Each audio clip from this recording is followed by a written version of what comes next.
Olá, bem-vindo a mais o nosso podcast da campanha Comunidade Unida Salva a Vida, podcast Tapajós Sem Fogo, que tem uma proposta bem interessante, a gente vai sempre repetir a cada episódio, de a gente fazer uma abordagem sobre os cuidados com relação ao fogo, a necessidade de não se botar fogo de qualquer jeito, a necessidade de seguir o que está escrito nas leis que regem sobre esse tema e a importância das brigadas, como é que as brigadas atuam, como elas são acionadas, quais são as parcerias que as brigadas têm, junto com os órgãos federais, o ICMBio e o IBAMA. Falar de IBAMA, eu estou conversando a partir de agora, já queria apresentar os senhores e as senhoras, o Guilherme Holanda. Tapajós Sem Fogo, ele é necessário para salvar a vida de muita gente, de muitos seres que nessa floresta existem. Tudo bem, Guilherme? Bem-vindo ao nosso podcast. Como é que você está, cara? Obrigado por receber o nosso convite. Já aceitei esse convite para essa conversa aberta aqui para a gente esclarecer muitas dúvidas sobre o papel do IBAMA nessa questão dos incêndios florestais e da preservação. Bem-vindo. Obrigado, Raik, pelo convite. Eu sou o Guilherme Holanda, sou servidor do IBAMA Santarém. Fui lotado aqui no último concurso de 2022. Eu sou gestor ambiental. Agradeço o convite também, a oportunidade que vocês estão dando para a gente poder esclarecer essas dúvidas sobre o papel da instituição, e também a importância do tema do fogo aqui na região. Eu trabalhei com fogo, diretamente com os incêndios florestais durante mais de um ano. No Centro Nacional de Prevenção e Combate aos Incêndios Florestais, o Previfogo.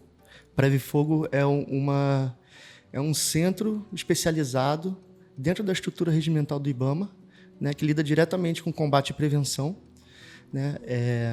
E o fogo na instituição ele é um tema transversal.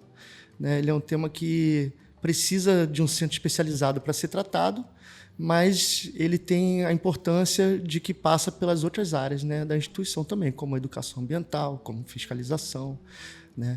E além de trabalhar diretamente com fogo, também sou fiscal ambiental, trabalho na dissuasão de infrações ambientais, dos crimes. Sou educador ambiental também.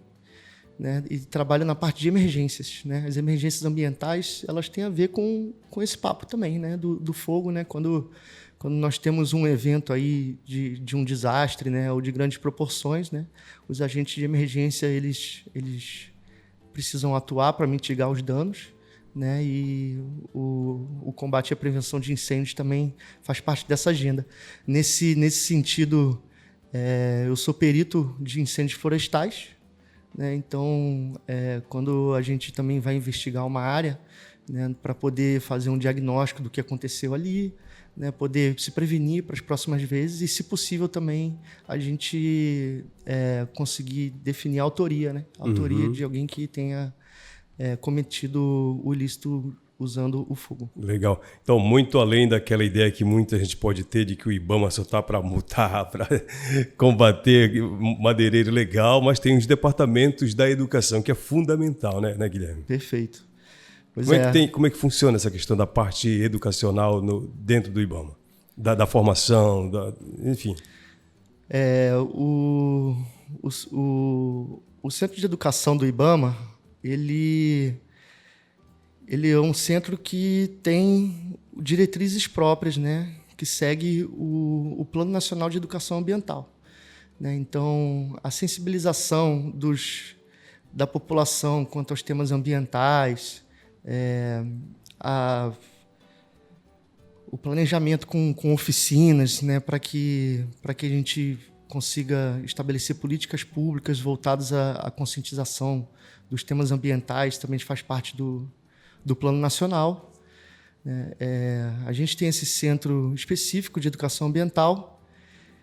Ele trabalha em diversos temas. A gente tem temas como o agrotóxico, como o próprio fogo também, a educação, o Centro Nacional de Prevenção e Combate a Incêndios, ele também tem um setor de educação próprio, Legal. Né, que conversa com o centro. Bom, a gente vai conversar aqui, eu tenho uma lista, Guilherme, tu vai me ajudar nesse negócio aqui, cara, para esclarecer o nosso público, a nossa galera que está acompanhando a gente. Restauração depois de incêndio, legislação e política, que é um assunto muito necessário a gente conversar. Educação, que a gente já entrou nessa, mas depois a gente aprofunda mais, educação e conscientização. Vamos falar de colaboração e parcerias também, porque não adianta querer atuar sozinho que não vai dar conta do recado, considerando a grandeza dos desafios em relação a incêndios florestais. Também vamos falar de estratégia e de importância da prevenção. E eu já queria entrar nesse assunto aqui o primeiro, porque que é tão crucial, Guilherme, prevenir incêndios florestais, especialmente aqui na região de Santarém. Nós estamos numa área que tem influência de outros municípios, de estrada, de rio. Nós estamos entre duas capitais, Belém e Manaus, e também nós temos algumas áreas, pelo menos duas, né, áreas federais, que é a Resex Tapajós Arapiuns e a FLONA, a Floresta Nacional do Tapajós. Por que é tão importante e necessário esse cuidado? Olha, a região de Santarém é uma região que tem uma altíssima complexidade ambiental, né? Eu acho que vem daí essa necessidade das ações de preservação, de conservação, né? De prevenção também, né? A gente vê aqui na região uma altíssima incidência de biodiversidade, né? A gente vê aí com essas áreas de preservação como que a fauna e a flora são exuberantes, né, na região do Arapiuns, né, e não só na região do Arapiuns também, toda essa região aqui do Planalto Santareno. Sim, sim. Né, é uma região do Brasil que tem sua particularidade, né, pela dimensão do território, né, e pelo fato de estar num bioma de especial preservação, né, pela Constituição, que é o bioma amazônico, né? Então, todas essas questões elas têm a ver com os recursos naturais, né, que Santarém é abundante, né? Tanto que a Secretaria Municipal do município, por exemplo, tem autonomia para licenciamentos ambientais, né? A gente vê que o Estado do Pará, né, concedeu ao município de Santarém autonomia, né, na questão ambiental, por ser um lugar de alta complexidade nesse tema. Né? Então, é importante essa preservação aqui na região, por toda essa questão, né, da fauna, da flora, né, pela questão também dos recursos, do uso dos próprios recursos, né, pela viabilidade econômica, socioeconômica dos recursos, né, para as populações tradicionais e para o povo que aqui reside mesmo. Né? Então, assim, explorar os recursos de maneira equilibrada, né, e que permita que as futuras gerações também explorem esses recursos socioeconômicos, né, fazem essa necessidade de preservação. E também não tem como falar da região aqui sem falar também do poder, da potência dos recursos hídricos aqui da região de Santarém, do Tapajós. Né? A gente tem aqui o encontro do rio Tapajós, um rio cristalino, junto com o encontro com o rio Amazonas, que posso dizer aí que são artérias do planeta Terra. Uhum. E o Amazonas que, a exemplo do Tapajós, também está com volume de água muito reduzido.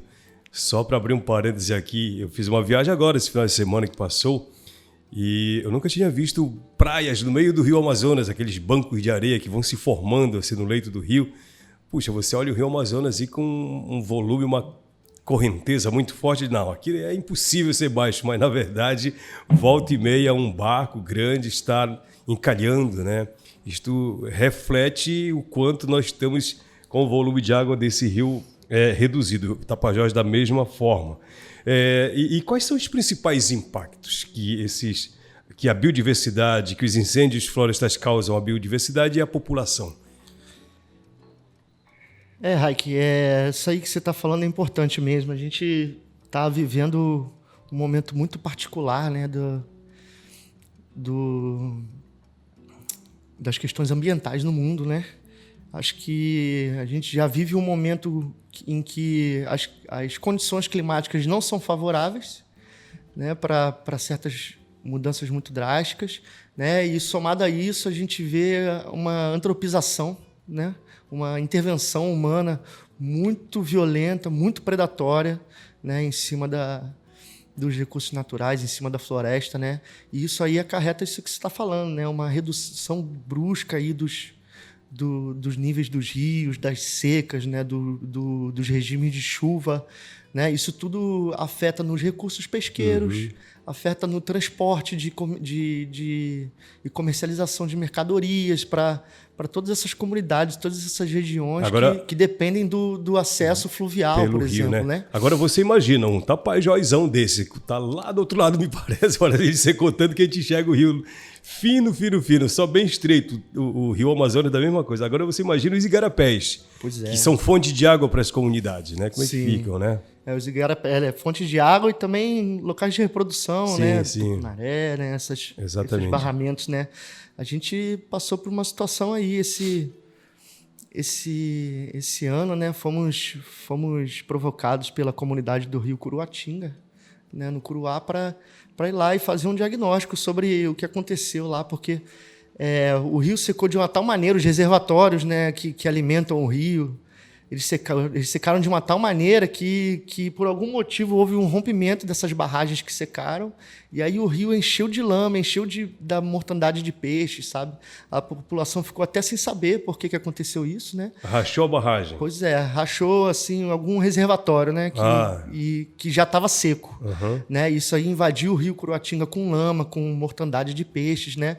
Isso tudo está acontecendo por essa seca tremenda e por essa aceleração aí dos processos ecológicos, né? Então, a gente vê aí os impactos aí que esses impactos eles têm a ver, eles acabam comprometendo diretamente as funções ecossistêmicas, né, da floresta, né? Você vê uma redução nos recursos madeireiros e não madeireiros, né, os recursos frutíferos, né? Você vê redução aí de populações de animais, né, que podem ser importantes para algumas comunidades tradicionais para caça, por exemplo, né? Um impacto direto, como a gente está falando aqui, tanto falando aqui dos recursos hídricos, né, secando os igarapés, e isso também tem um impacto nos recursos pesqueiros, né? Então, além do impacto direto para a floresta, que muitas vezes pode ser uma coisa irreversível, né, até determinado ponto, né?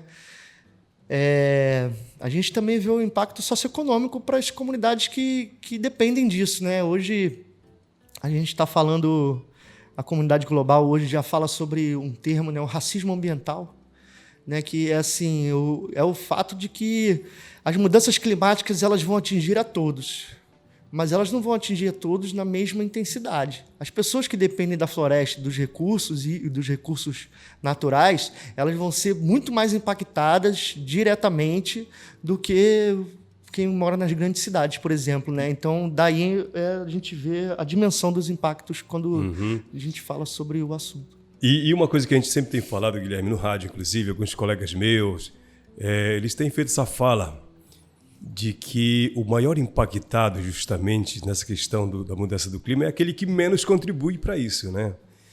O comunitário, o produtor rural familiar, aquele que vive da atividade da roça, que trabalha de forma, como é que chama? Bem só para o sustento mesmo da família, é o que menos emite poluente e é o que mais sofre na pele as consequências dessas mudanças drásticas, né? Porque aquele que produz muito, ele, em tese, o cara que fatura mais e tem mais condição de botar um ar-condicionado e se esconder da quentura, né? É verdade. Liga a torneira, a água chega aqui, né? Ou então ele faz um poço, está resolvido o problema para ele. Só que quem está do outro lado, que não tem essas condições todas, padece, né? Mas vamos falar de ações e estratégias do IBAMA. Quais são as principais ações que o órgão está implementando para a prevenção aos incêndios florestais aqui na nossa região? É bom a gente ficar sabendo, né? Já falamos de educação, que tem um departamento de educação ambiental, mas tem mais, né? Sim. Pois é, Raik. O IBAMA de Santarém, né? Aqui nós somos uma gerência executiva. Né? Gerência executiva é um tipo de unidade de trabalho, né? do IBAMA. E é uma unidade que trabalha principalmente nas atividades fim, né? A gente, por exemplo, não mexe com contabilidade, né? A gente mexe com fogo, com fiscalização. A parte operacional do órgão, operacional, digamos. Exatamente. Então, assim, aqui na gerência executiva, a gente tem uma unidade do Previfogo. Né? Hoje, o Previfogo Santarém ele conta com 5 brigadas. Né? Temos aí em torno de 100 brigadistas para o oeste do Pará. Né? Sendo que 2 dessas brigadas elas são especializadas, ou seja, elas podem ser acionadas para atuar em qualquer região. Né? Nós temos as nossas áreas de atuação prioritárias, né? que assim, podemos dizer que são assentamentos federais, territórios quilombolas e terras indígenas. Né? São os principais lugares onde o Previfogo Santarém vem atuado. Mas a gente também atua quando somos acionados, né, para além das nossas áreas de competência direta. Né? E aí, nesse sentido, a gente também presta apoio para as unidades de conservação, para a Resex Tapajós Arapiuns, como ocorreu em outubro do ano passado, de 2023, né, para a Floresta Nacional do Tapajós, né, e outras unidades de conservação também quando surge essa questão. Então, aqui a gente está contando com 5 brigadas, né, uma delas sendo indígena, 2 brigadas especializadas que se acionam para demais regiões, que podem ser competências indiretas, né, e no Brasil todo, hoje, o Previfogo está contando com mais de 2.000 brigadistas. Né? A gente fala assim, a gente tem muito orgulho do trabalho que é feito, entendeu? Mas a gente sabe que a realidade é muito dura também. Né? E assim, o problema do fogo é um problema que a gente precisaria de muito mais valorização e muito mais gente para poder dar conta, né? E por isso que a gente vê a importância dessas estratégias, como a conversa que a gente está tendo hoje aqui. Bacana. Até porque, né, Guilherme, nós temos uma região imensa, né? Nós estamos falando de uma Amazônia que, para você chegar de uma cidade na outra, via terrestre, é uma floresta infinita, né? Ou seja, e não tem mais aquela de o fogo começou só perto da casa do fulano, perto da comunidade e tal. Hoje o fogo surge assim do nada em qualquer lugar. Né? De repente você olha para... Lá está uma fumaça brotando ali e não tem comunidade perto. Como é que começa esse negócio, né? Verdade. Eu já fiz essa provocação porque eu queria falar de tecnologias, né? Sim. Qual é o método a metodologia, eu diria, mais nova que o IBAMA está dispondo para combater os incêndios florestais aqui na região? Os métodos tradicionais são importantes também. Sim. Pois é, a gente vê, cara, que é como eu estou falando, né? A coisa tem uma altíssima complexidade, né? E o tamanho do problema é muito grande, né? O fogo ele tem várias origens, né? Tem as origens... É bom a gente diferenciar também, acho que você já deve ter conversado isso com outros participantes aqui. A gente tem o fogo controlado, fogo bom, né? E temos o fogo ruim, né? Aquele fogo que se torna um incêndio, né? Que é o fogo que a gente perde o controle, né? Então, assim, nas devidas proporções, né? Quando a gente trabalha com fogo como nosso aliado, né? Isso é importante para o uso cultural do fogo, né? Para o uso tradicional, para o uso controlado do fogo, né? Ele trabalhar como um aliado. E nesse sentido, a gente tenta visualizar, né, no Previfogo como que são essas ignições, né? Como é que começa, né, um incêndio florestal. Né? Quando a gente está no âmbito de comunidades, de roçado, de queima preventiva, locais que a gente faz um calendário de incêndio, né? A gente tem ações e técnicas, né, junto com os brigadistas que previnem que a coisa se torne um incêndio. Né? Mas a gente também percebe que existe muito o fogo pelo fato das pessoas não conhecerem as técnicas de uso, né? Ou estarem acostumados com um certo comportamento do fogo que ao longo dos anos vem se alterando. É o uso tradicional, né? A gente vê muito, né, os comunitários às vezes falando aí que assim, antigamente o fogo não entrava na mata. Entendeu? Tu tacava fogo no capim aqui, ele parava, entendeu? A gente vai falar em outros momentos aqui, realmente é assim, né? E hoje a umidade diminuindo. Parava sozinho, né? Agora a umidade diminuindo, a temperatura relativa mais alta já no âmbito global, a gente vê que a coisa está mudando de comportamento, né? Então, assim, a gente tem essas verificações que a gente faz com técnicas, a gente faz em campo, né? Mas, para além disso, a gente vê, assim, o grande aliado da nossa tecnologia hoje em dia são os satélites, né? É o monitoramento remoto do fogo, né? E assim, isso pode ser feito devido aos sensores, né, que os satélites carregam.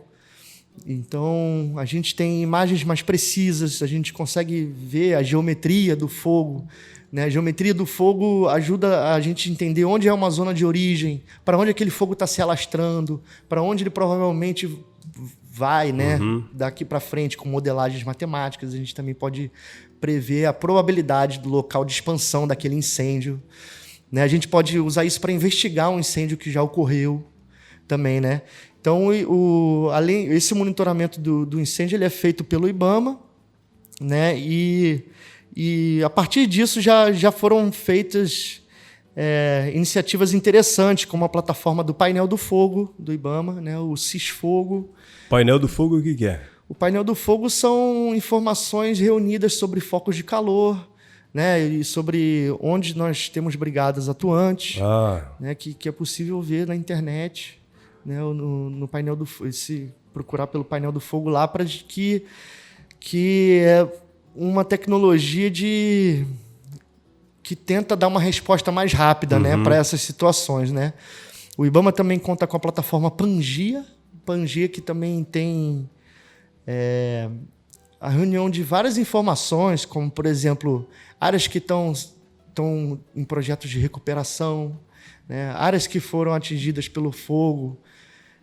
O próprio painel do fogo está dentro do Pangia. Então, assim, são jeitos que a gente está usando a tecnologia para tentar unificar essas inovações que facilitam o nosso trabalho. Essa tecnologia, ela já está de posse dos brigadistas na maioria das regiões ou não? Sim, maioria das regiões, o pré-fogo, assim como também os brigadistas do ICMBio, né, estão sendo capacitados para usar os aplicativos de monitoramento, né? Também os aplicativos de mapeamento, como o Avenza. Né? A instituição, como um todo, vê a necessidade dessa educação interna para que os nossos brigadistas estejam capacitados, né, para conseguir dar uma resposta cada vez mais rápida para o incêndio florestal. Guilherme, é caro apagar fogo?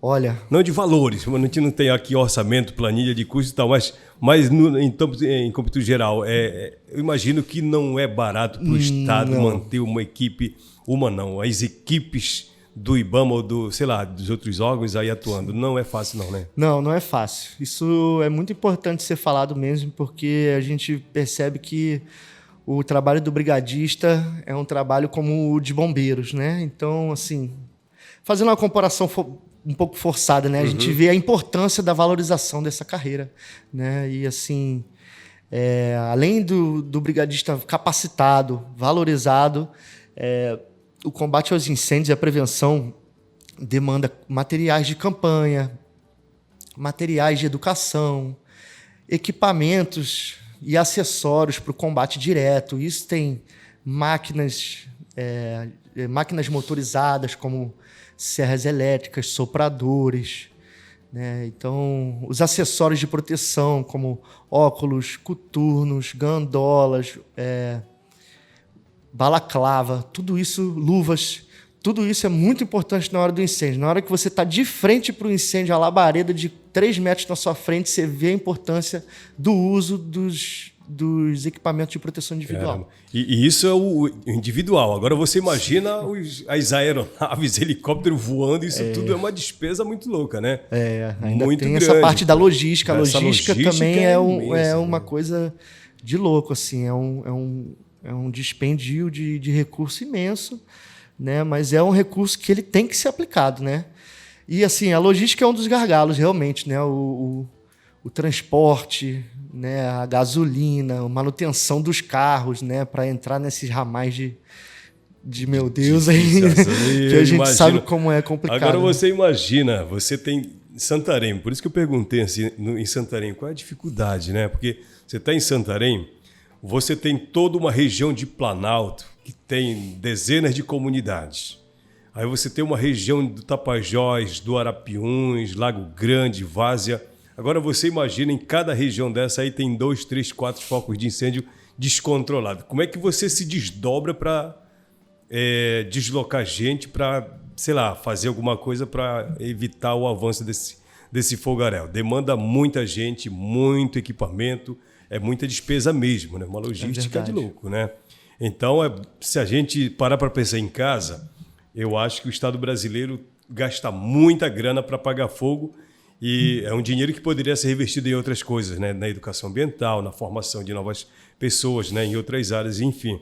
E então serve até de reflexão essa conversa, porque, como diz o Guilherme, o programa de rádio, um podcast aqui na internet, ele é fundamental, porque nem sempre a escola vai abordar esse assunto, né? Nem sempre a associação de moradores, a brigada da comunidade tem estrutura para levar informação, como a gente está tendo a oportunidade de ter um especialista para conversar. Então, se você começou a assistir a partir de agora, vai até o final, depois volta lá para o começo, porque a conversa está super bacana. Mas, Guilherme, é o seguinte, já falamos de tecnologia, né? Vamos falar de parcerias e colaboração. Hoje nós estamos num momento que a parceria ela é fundamental, a colaboração, seja de uma brigada voluntária, junto com o órgão do Estado, ela é fundamental, né? Como é que se dão essas parcerias? Pois a gente, na medida do possível, né, a gente não consegue trabalhar sozinho, né? A gente precisa realmente fortalecer aí parcerias institucionais, né, parcerias nessas questões de prevenção, e na questão do combate também, né? A gente vê, assim, eu como servidor, né, eu faço um esforço no meu dia a dia, no meu trabalho, para fortalecer essas parcerias, né? Mas a gente sabe que na administração pública as coisas às vezes são muito morosas, né? É muito burocrático, né? É burocrático porque precisa atender todo mundo de uma maneira uniforme, né? Eu não posso fazer diferenciação das pessoas que eu estou atendendo, né? Então, por isso é burocrático, né? Porque a gente precisa agir de maneira igual entre os iguais, né? Entre os diferentes, na verdade, né? Agir de maneira igual entre os diferentes. Então, assim, mas existe todo esse esforço, né? Como a gente está fazendo esse esforço aqui agora, né, para a gente poder fortalecer essas parcerias, né? Então, o IBAMA, essas parcerias são desenvolvidas nessa parte de prevenção, na parte de combate. Quando instituições parceiras precisam do trabalho do Preve Fogo, essa parceria é feita através do acionamento. Acionamento é um documento padrão, né, em que a instituição parceira explica para o Preve Fogo por que ele está precisando do nosso apoio, né? Qual é a ocorrência que está tendo, onde que né? Como começou, se tem essas informações, né? Para facilitar, né? E assim, respeitando a nossa capacidade de logística e de pessoal, né? A gente mobiliza o pessoal para dar esse apoio. Né? Outra maneira também que a gente tem ajudado nessas parcerias é com a formação de brigadas voluntárias.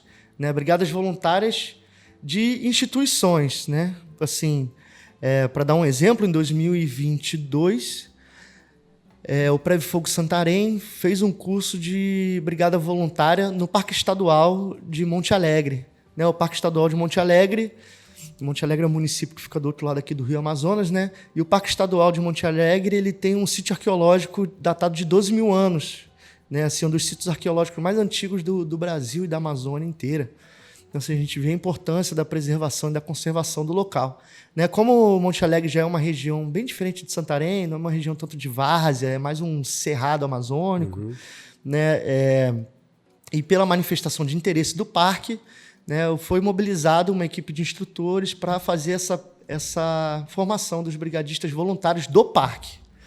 Né? E aí eles conseguiram recursos para obter os equipamentos, né, de combate, os drones também, né? Hoje os drones também, né, voltando na questão da inovação, né, uma coisa que está facilitando muito o nosso trabalho, assim, está tornando o trabalho mais eficiente, né? Porque quando você está numa cortina de fumaça, você não sabe nem de onde está vindo, né? Então, o drone é a extensão da visão do homem, né? pois é, cara, isso Onde aí. você não consegue enxergar, o drone vai lá de cima e olha para você. Olha pra gente, dá um ponto, dá uma direção, né? Então, Legal. e aí a gente vê assim que essa formação, né, de brigadas voluntárias institucionais tem sido muito importante, né? A gente também participou, né? Estamos participando de uma ação diretamente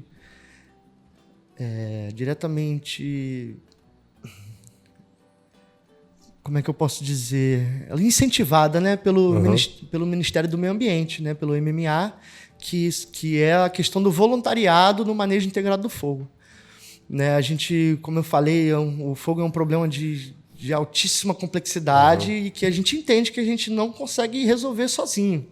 Né? Então, o Ministério do Meio Ambiente tem procurado parcerias de instituições que estão e de organizações não governamentais que estão interessadas na agenda. Né? E aí, junto com essas instituições, né, eu posso citar aqui também a Brigada de Alter do Chão, que também participou da oficina do formação? participou da oficina do voluntariado do fogo, né? Essas organizações, junto com os órgãos públicos, estão procurando meios de formular estratégias e políticas públicas, né, para que essas brigadas voluntárias possam atuar, né, e também fortalecerem aí na agenda e na resolução desse problema. Entendi. A brigada, nós falamos muito aqui sobre as brigadas, inclusive a Fran já esteve aqui no podcast falando da brigada de Alter, o Dailton já falou sobre a brigada de Maripá, mas isso nós estamos falando de brigada, uma comunidade que deseja fazer, puxa vida, você falou de voluntariado, nós inclusive já defendemos aqui e incentivamos a galera a se voluntariar para fazer parte das brigadas onde tem. Tá, mas numa região que não tem brigada, mas eu queria me tornar uma pessoa colaboradora, nessa ação colaborativa de combater os incêndios florestais. É possível a comunidade se tornar parceira do IBAMA nessa estratégia? Olha, eu acredito que sim, né? Como é que funcionaria isso? Muito bacana que essas instituições, que essas organizações estiveram por aqui também, tratando do assunto, né? Gente extremamente especializada, né? O pessoal da Brigada Voluntária de Alter do Chão, assim como as brigadas comunitárias também. A gente percebe que o interesse realmente ele tem aumentado, né, nessa questão do fogo, principalmente nas comunidades, porque são as comunidades que sofrem diretamente com isso, né? E nesse sentido, a gente percebe também que a formação das brigadas comunitárias, ela assim, já não é a minha especialidade, né? Mas elas têm se dado por projetos, né? O pessoal tem feito projetos para conseguir recursos e conseguir formação, exato. conseguir Eles destacaram isso aí nas outras edições. Justamente. E dessa forma, só complementando, a gente vê que as comunidades elas podem fortalecer sim a agenda, né? Mesmo que não tenham brigadas formadas, né? Acho que isso passaria aí por toda a parte da prevenção, né? Conversar na própria comunidade, nas escolas das comunidades, né? com os jovens, né? A importância do uso do fogo, né? A importância das técnicas do fogo, né? Do horário de queima, de você reunir os comunitários para poder fazer a vigilância no dia em que for queimar um roçado, né? Acredito também que é possível também uma comunidade estando interessada, né, ela entrar em contato com o IBAMA, né, através dos meios oficiais, pelo e-mail, né? Entrar em contato para pedir um fortalecimento aí sobre a agenda, sobre uma palestra também.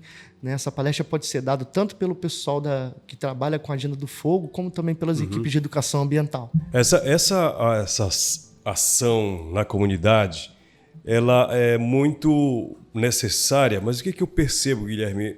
Um tempo atrás, ou até agora, nem todo mundo tem acesso a essas informações. Brigada é uma coisa nova para muita gente. Necessidade de se fazer a formação de um agente voluntário também é uma coisa nova. Eu lembro que lá no passado tinha um agente ambiental do IBAMA, voluntário. Era aquele cara que ia fiscalizar a pesca lá no lago e arrumava confusão com todo mundo. Era criticado demais, não tinha trabalho reconhecido.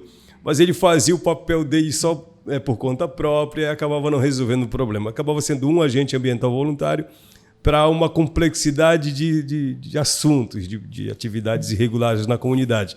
No caso da Brigada do Incêndio, como é um assunto relativamente novo, a galera não tem acesso a essas informações, o rádio não aborda isso, a televisão não aborda isso, enfim. Agora, com o acesso da internet na maioria das comunidades, eu acho que é uma hora-chave para se debater o assunto e fazer com que o comunitário, opa, isso aqui é um assunto necessário, eu acho que é importante, bora fazer a nossa brigada. Eu acho que está na hora de, uma vez sabendo como é que funciona e a importância de uma brigada, as lideranças da comunidade, a própria escola, a própria igreja, o time de futebol, começarem a se articular, porque o território é de todo mundo, né? Aquela comunidade está ao redor de uma floresta que é de todo mundo. É de lá que vem a caça, é do rio ali próximo que vem o peixe. Então não adianta dizer que é só do presidente da comunidade o interesse, que eu não vou me meter nessas coisas de voluntário, não vou ganhar nada com isso. Pode ser o contrário. Perfeito, né? Raik, é verdade, cara. Complementando assim um pouco, né? Acho que qualquer atividade de voluntariado, né? Quando a gente fala de meio ambiente, é lindo de ver, né? Mas acho que uma pessoa que sente a vocação para isso, ela é um sinal que ela deve se comprometer com esse tipo de coisa, porque a atividade de voluntariado às vezes te coloca em lugares que podem transformar a sua vida, a sua percepção de mundo, né? E a contribuição também que as pessoas podem dar, né, como voluntárias, né, nesse sentido. As brigadas comunitárias, a gente percebe assim que elas conseguem dar uma primeira resposta, né? Porque tem uma coisa que a gente fala no combate a incêndio, que é o tempo de resposta. Né? Então, assim, a brigada comunitária, ela está ali, ela está lá. É a casa dele que ele vai defender, né? Se o fogo passar. Então, a gente vê que esse tempo de resposta, essa capacitação, né? Essa informação, ela tem que chegar, né? Tem que chegar. Mas, para além dessas informações técnicas, né? Quando a gente vai dar um curso, quando a gente vai dar uma palestra, acho importante ressaltar que muitas vezes a gente está só dando uma liga no cimento ali, porque a gente chega nas comunidades, o pessoal já trabalha com fogo há muitos anos, o pessoal já sabe, né?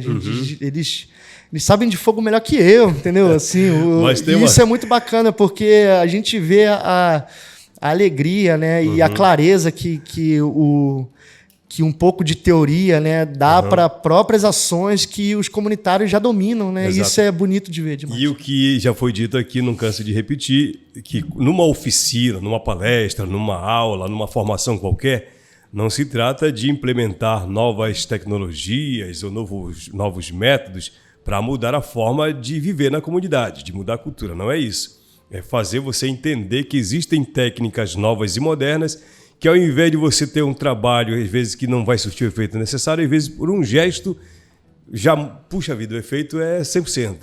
Eu não vou esquecer. Antigamente, se queimava o roçado, fazia logo o círculo todinho do roçado, né? Hoje, se queimar em L, é a forma estratégica para você salvar o que, por acaso, esteja vivo ali dentro daquele roçado. Um tatu, verdade. Sei lá, um lagarto, um pássaro qualquer, dá tempo dele sair fora. Se você queima em L, tem outro L livre para ele fugir. E perfeito. Se você botar fogo logo ao redor do roçado todo, já era, né? Não tem mais escapatória. Ou seja, se você não sabia disso, é uma coisa simples, aparentemente simples, mas que muita gente desconhece, né? É verdade. Esse que você está falando aí é realmente o desenvolvimento de uma técnica, né? A gente vê que essas coisas elas ajudam aí para manter o equilíbrio ecológico, né? Da floresta, né? E dos recursos. Isso é muito importante. Tem alguma campanha em andamento? Campanha de sensibilização para o público, né? Se inteirar. Puxa vida, tem alguma coisa que eu preciso me inteirar, me atualizar. O IBAMA está dando recado para a gente. Tem alguma coisa nesse sentido em andamento? Olha, Raik, a gente tem os nossos brigadistas, né? Nossas brigadas, elas são em outros municípios aqui do oeste do Pará. Não temos em brigada em Santarém. Em Santarém, né?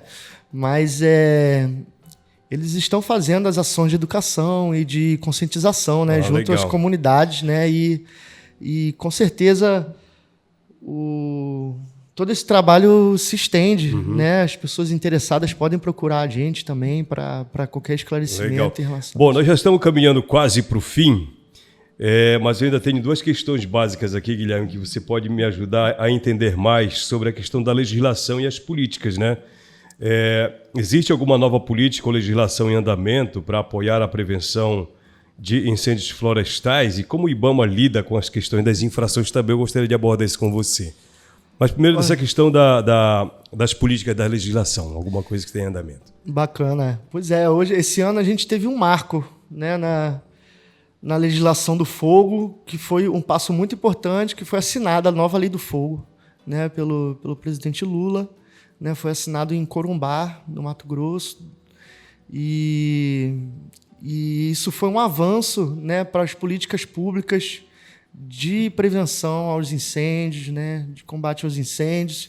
A gente vê que a norma agora também permite que comunidades tradicionais, né, não só indígenas, né, mas elas usem o fogo como uma ferramenta, né, e com consciência, né. Então, E essa nova lei ela também trouxe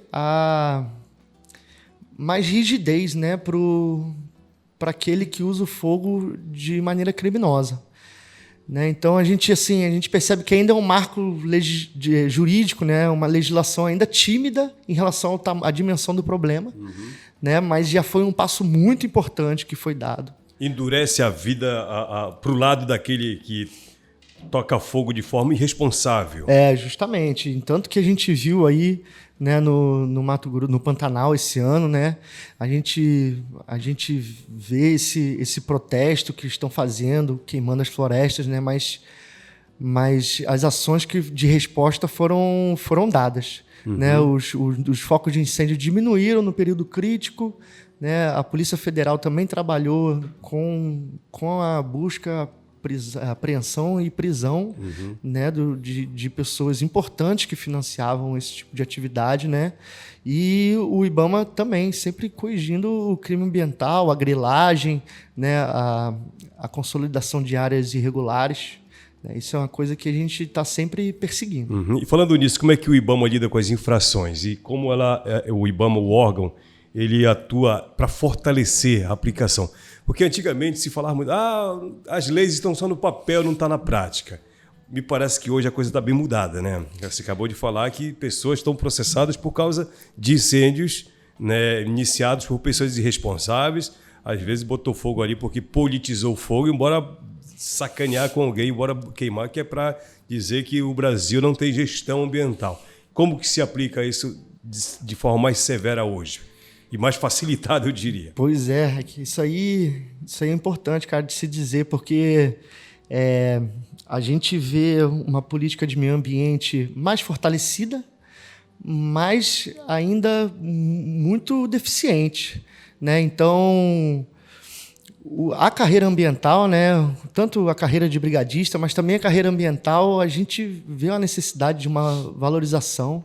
Né? Então, quando a gente faz palestras, né, junto às comunidades, junto com outros órgãos, eu sempre gosto de salientar, né, que a carreira de especialista de meio ambiente é uma minoria no governo federal, entendeu? Somos minoria, entendeu? Somos poucos fiscais, somos poucos brigadistas, né? Então, assim, os desafios são enormes. Mas com essa importância da agenda no âmbito mundial, né, e também no âmbito nacional, né, a gente vê que estão sendo dadas respostas, né, a essas situações. Né? A gente, claro que não consegue resolver o problema, mas a gente tem que deixar bem claro, entendeu, que o crime não compensa. entendeu? A dissuasão da ação fiscalizatória, ela é para mostrar para o povo que o crime não compensa, entendeu? E as pessoas vão ser responsabilizadas. Bacana, muito bacana. Guilherme, é o seguinte, eu falava em off aqui com você sobre igarapés, eu até dava exemplo lá da região do Lago Grande, que em algumas localidades ali onde se fez campo para criação de gado, para pasto de gado, o igarapé secou. Nós já demos outros exemplos aqui no podcast. Terrível. E o igarapé literalmente secou. O igarapé que antigamente se tinha uma correnteza imensa, que se via a profundidade do rio, com aquela vegetação verde lá no fundo, que é a coisa mais bonita que eu acho. Como é que chama aquele capim do fundo do igarapé, assim? Sim. Eu não sei o nome agora. É um capim e tal. Hoje, aquele igarapé, onde eu passei muitas e muitas vezes, está simplesmente um filete de água enferrujada, porque derrubaram a cabeceira para fazer pastagem de gado e tudo mais. Existe uma política dentro do IBAMA para fazer recuperação de áreas onde são consideradas fontes de água, que estão, por acaso, secas ou que estão querendo rebrotar? Amigo, essa situação aí é uma tristeza da gente ouvir mesmo, porque a gente vê a importância aí, né, dos recursos hídricos e de toda a floresta aí para a socioeconomia, né, e para o bem-estar das populações. E nós temos sim, né? O Preve Fogo, ele, na parte de educação, ele faz recuperação de áreas degradadas, né? Então, assim, áreas que foram atingidas pelo fogo, a gente faz o plantio de mudas, né? Mudas que auxiliam no rebrotamento o rebrotamento da água mesmo, da né? nascente, né? Da nascente, Então, o segredo é replantar. O segredo é replantar, é recuperar essa área, né? Se a gente puder fazer isso com culturas diferentes de plantas, né? Não só, por exemplo, com cacau, né? Assim, a gente usar bastante espécies, né? Andiroba, açaí, buriti, né? Todas essas espécies, elas são espécies importantes para uma recuperação de uma nascente, de uma área degradada. O Preve Fogo faz esse trabalho. Nós temos também os projetos de recuperação, de reparação de danos, né? A reparação de dano é uma parte do processo sancionador ambiental das infrações, né? E nesse momento da reparação, a gente cobra, né, do infrator em que ele recupere uma área, né? Se a infração que foi cometida foi numa área específica, a gente pede para ele recuperar aquela área, né? É um bom sinal. Sinal. Se for uma infração indireta, nesse caso a gente pede para ele compensar de uma outra forma, né? Então, assim, isso é uma coisa que está sendo mais explorada dentro do órgão, né? Essa parte da reparação do dano. Sabe por que eu gostei, né, Guilherme, dessa proposta de ele fazer o replantio?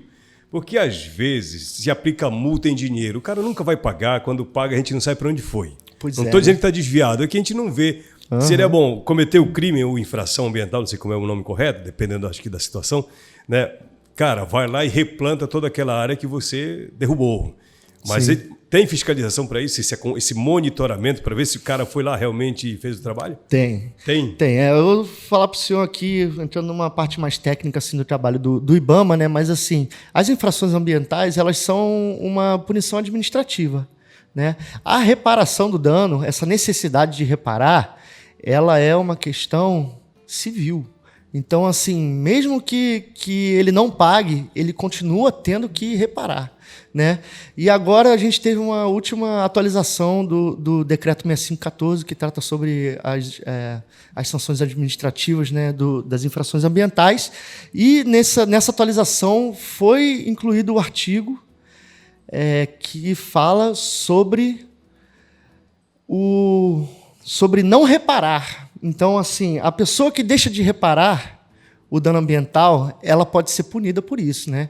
Então, a gente vai ver um fortalecimento dessa verificação, né? Dessa fiscalização, se está sendo feita realmente essa... Legal. Você que não entendeu o que é o reparar nesse contexto mais técnico que o Guilherme está falando, reparar significa fazer o trabalho de plantio de novo. Por exemplo, derrubei uma área, o IBAMA foi lá e me encontrou, me aplicou uma multa, uma penalidade, e eu tenho que reparar o dano, assim, eu tenho que replantar a área que eu destruí, é isso. Exatamente. Na prática é isso. Né? Assim, encurtando, assim, e dando um exemplo, assim, isso a gente pode dar como um exemplo, né? A parte de reparação de danos uma das, né? É feita pela diretoria técnica, né? E cada caso é um caso, né? Mas o objetivo é justamente esse que o senhor está falando. A proposta é exatamente essa. Refazer aquilo que você destruiu, cara. E além disso também, o IBAMA vai lançar agora, na verdade já lançou, né? A plataforma Recooperar. A plataforma Recooperar é uma plataforma digital também, onde lá é possível a gente verificar, né? A gente ver as áreas que já estão dentro de projetos de reparação. Né? Então, legal. Quer uma dica? Antes que o IBAMA te alcance para fazer você replantar na base da lei, puxa, destruir a área, vai lá e começa a refazer por conta própria. Eu acho que seria mais humano até, né? Perfeito. Mais cidadão da sua parte ou cidadã da sua parte. Eu acho que seria um gesto muito legal. Já tem gente fazendo isso, né? Sim, Já tem gente fazendo isso. Eu conheço alguns que compraram áreas que estavam em processo degradado totalmente e compraram áreas, terrenos, só para fazer a vegetação rebrotar e o igarapé está correndo. Inclusive, de vez em quando eu dou um mergulho em uma das áreas que eu conheço. Legal demais. Um gesto muito bacana. Isso aí é o sonho. E isso cara, tem gente que compra esses terrenos que foram degradados, antropizados, depende do termo aí, só para fazer a vegetação brotar de novo. E está dando certo. Coisa linda, coisa linda. Isso não é feio, viu? Isso é legal, isso é bonito de se ver. Guilherme, meu cara, muito obrigado, cara, por estar compartilhando com a gente. Guilherme Holanda é o nome dele, servidor do IBAMA, compartilhando muitas informações aqui sobre ações que o IBAMA desempenha, não só no âmbito de Santarém, mas em nível regional. Suas considerações, que se você quiser acrescentar algo mais que a gente não abordou por um acaso, fique à vontade. Mais uma vez eu agradeço aí o convite, né, o convite seu para participar aqui dessa ação importante, né? O convite ele também veio através do Projeto Saúde e Alegria, né, que é uma instituição importantíssima, com ações extremamente relevantes aqui na região. Né? Vamos caminhar juntos para que a gente possa fazer essa prevenção, né, do meio ambiente. O meio ambiente, preservá-lo é uma coisa que é bom para a nossa vida, né, e também para as futuras gerações. Com né? certeza. Então, daí a importância da gente estar aqui batendo esse papo. Às vezes as organizações são um pouco tímidas, né, para conseguir conversar com o público também. A gente tem essa dificuldade, assim como às vezes a academia, a universidade também tem, né, de conversar com o público. Então, agradeço demais aí o espaço, né, e fica essa reflexão aí para as pessoas que têm aí no coração a semente da preservação, né, de se importar com o próximo aí. Vamos nos unir para fazer boas ações em relação ao meio ambiente. Com certeza. Se depender da gente, a gente vai estar sempre abordando assuntos importantes como esse aí, para dizer que é possível, sim, salvar vidas com a Floresta em Pé. A Floresta em Pé, ela representa a qualidade de vida para nós humanos e para os animais também. Os animais são fonte de inspiração para a gente e de alimentação para muitas comunidades, tá certo? Comunidade Unida Salva a Vida, o podcast Tapajós Sem Fogo vai ficando por aqui. Tem mais um tema para você ficar sabendo das coisas. Valeu, gente. Um grande abraço. Até o próximo episódio, se Deus quiser.